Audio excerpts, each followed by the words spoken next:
Antony Raju അയോഗ്യനായതോടെ Thiruvananthapuram central seat Kerala Congress എമ്മിന് നൽകാൻ സിപിഎമ്മിൽ ആലോചന. മുന്നണിമാറ്റ അഭ്യൂഹങ്ങൾക്കിടെയാണ് അനുനയം എന്നോണം സീറ്റ് വിട്ടുകൊടുക്കാനുള്ള നീക്കം.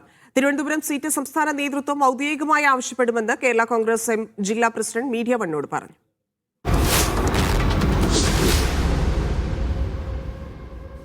കേരള കോൺഗ്രസ് എം ഇടതുമുന്നണിയുടെ ഭാഗമായതോടെ ക്രിസ്ത്യൻ ന്യൂനപക്ഷങ്ങൾ പാർട്ടിയോട് കുറെ കൂടി അടുത്തെന്നാണ് സിപിഎം വിലയിരുത്തൽ. അതിനിടയിലാണ് കേരള കോൺഗ്രസ് എം മുന്നണി മാറ്റുമെന്ന അഭ്യൂഹം രാഷ്ട്രീയ കേന്ദ്രങ്ങളിൽ പടർന്നത്.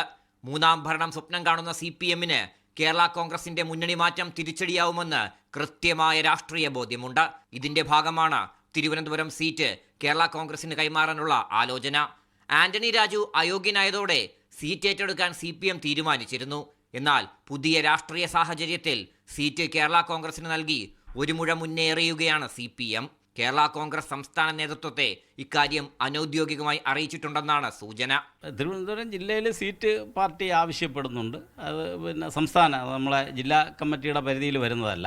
അത് സംസ്ഥാന നേതൃത്വം ആവശ്യപ്പെടും. ഇതോടെ കേരള കോൺഗ്രസ് മാണി വിഭാഗം സ്ഥാനാർത്ഥി ചർച്ചകളിലേക്കും കടന്നു.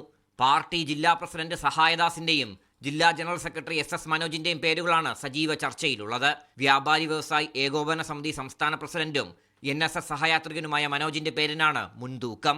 തിരുവനന്തപുരം സെൻട്രൽ അടക്കമുള്ള സീറ്റ് നഷ്ടപ്പെടുത്തിയും കേരള കോൺഗ്രസ് എമ്മിനെ ഒപ്പം നിർത്താനുള്ള സിപിഎമ്മിന്റെ രാഷ്ട്രീയ തന്ത്രം ഫലം കാണുമോ എന്നാണ് കാത്തിരുന്ന് കാണേണ്ടത്. തിരുവനന്തപുരത്ത് നിന്ന് RB സനൂപ്, മീഡിയ 1.